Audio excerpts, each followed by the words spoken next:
Halo teman-teman semua, masih dengan saya Advokat Agung di sini. Jadi beberapa hari yang lalu ya, itu ketika saya melintas di salah satu jalan arteri di kota Surabaya, itu jalanan sempat macet ya. Tanya ke sana, tanya ke sini, ternyata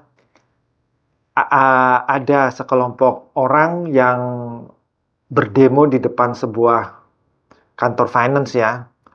Karena kantor finance tersebut atau kantor leasing tersebut menarik kendaraan dan yang debitur yang tidak terima atas penarikan kendaraan tersebut kemudian memakai ormas, bisa dikatakan gitu ya, untuk berdemo dan untuk meminta dikembalikan lagi kendaraan yang telah ditarik. Dan kalau saya lihat hal ini sering terjadi ya beberapa waktu yang lalu itu di setiap daerah pasti ketika ada penarikan-penarikan kendaraan dan ada debitur yang tidak terima, biasa mereka mempergunakan atau memakai ormas untuk menjadi apa ya kalau dikatakan backing ya.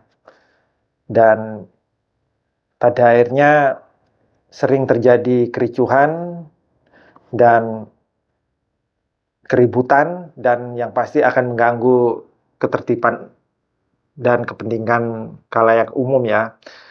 Dan pada dasarnya ini sebenarnya terjadi karena dari pihak leasing menarik kendaraan dan kemudian biasanya itu ada nego untuk pelunasan karena biasanya gini, ketika leasing itu menarik kendaraan yang sudah macet, otomatis leasing itu akan meminta debitur untuk melakukan pelunasan plus biaya penarikan.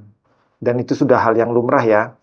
Dan disinilah sering tidak terjadi kesepakatan antara debitur dan kreditur, apalagi debitur yang di belakangnya ada LSM atau ormas yang pastinya mereka akan menolak dan sehingga terjadi keributan-keributan. Dan sebenarnya masalah ini memang apa ya kalau saya katakan memang sering terjadi. Saya punya pengalaman teman-teman ketika saya masih di salah satu perusahaan leasing ya. Waktu itu ada proses penarikan kendaraan dan ini terjadi di Lombok ya, di Mataram. Waktu itu dari pihak eksekutor kami melakukan eksekusi kendaraan dan dari pihak keluarga dan juga dari pihak yang menjadi backing, yaitu ada ormas besar ya yang ada di Mataram itu kemudian menyerbu kantor hingga karyawan-karyawannya itu diintimidasi, diserang secara fisik ya, dan kemudian mereka menutup kantor. Namun kemudian kami dari pihak kantor melaporkan kejadian tersebut di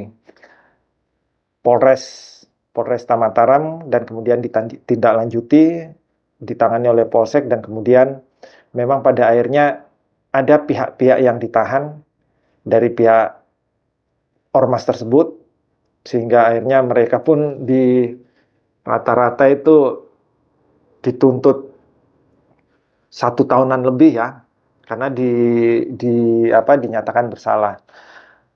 Memang untuk jalan keluar supaya hal ini tidak terjadi itu harus ada pemahaman juga kepada kedua belah pihak ya, antara leasing juga dengan pihak debitur yang kendaraannya ditarik karena memang rata-rata debitur yang kendaraannya ditarik itu memang mereka sudah tidak mampu membayar. Dan biasanya ada beberapa debitur yang memang mempunyai itikat baik untuk melakukan pelunasan namun terbentur di angka pelunasan. Dan biasanya itu terbentur juga di masalah biaya tarik. Karena ketika kendaraan itu sudah ditarik, leasing itu pasti akan membebankan debitur untuk membayar pihak yang menarik atau pihak ketiga ya. Kita biasa sebut sih profesional kolektor ya. Dan disinilah sering terjadi. ketika akan dilunasi, ini ada biaya untuk penarikan kendaraan 15 juta. Debitur keberatan, dan biasanya debitur itu akan diarahkan untuk langsung nego dengan yang melakukan penarikan ya. Dan ini teorinya seperti itu, namun secara praktek tidak akan pernah terjadi. Dan pada akhirnya debitur yang beritikat baik ini terkadang akhirnya ya pasrah, atau mereka akhirnya menggunakan pihak ormas atau LSM untuk menekan pihak leasing agar menurunkan biaya pelunasan tadi. Namun di satu sisi ketika debitur mempergunakan pihak ketiga atau pihak LSM atau pihak ormas, itu pasti tidak ada yang gratis. Pasti akan ada biaya-biaya, entah itu rokok atau nasi bungkus atau makanan ya. Itu tetap mereka harus mengeluarkan biaya. Dan bagi leasing sendiri, sebenarnya juga ketika tidak terjadi kesepakatan, mereka juga pasti akan dirugikan. Dirugikannya apa? Bisa jadi kantor ditutup, ataupun bisa jadi mereka juga dilaporkan ke OJK,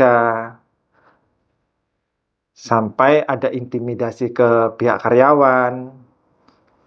Dan ini tentu saja akan merugikan pihak leasing ya. Dan dengan keadaan-keadaan dan kejadian seperti itu, ya mungkin sudah dari sekarang pihak leasing pun dan juga pihak debitur harus bisa untuk saling memahami dan mengerti keadaan masing-masing. Karena saya yakin dan saya percaya jika pihak leasing dan juga pihak debitur bisa menemui kesepakatan dengan tanda kutip bahwa ego dari masing-masing pihak diturunkan, saya yakin pasti masalah itu akan selesai. Karena ada juga banyak kasus ketika saya di leasing, ketika ada pihak ketiga yang berupaya mendampingi pihak debitur untuk melakukan penyelesaian di kantor leasing, itu semuanya juga tidak sampai terjadi chaos atau keributan, karena di situ ada kesepakatan antara pihak leasing dengan pihak debitur, dan akhirnya semuanya bisa selesai. Hal-hal seperti itulah yang harusnya lebih dikedepankan ya, dan semoga saja kejadian-kejadian yang seperti di Bekasi kemarin sampai mobil dijungkir balikan segala macam, membuat kemacetan, membuat keramaian yang merugikan kepentingan umum bisa dicegah. Ya, demikian yang dapat saya sampaikan. Semoga apa yang saya sampaikan ini bisa bermanfaat bagi kita semua. Terima kasih.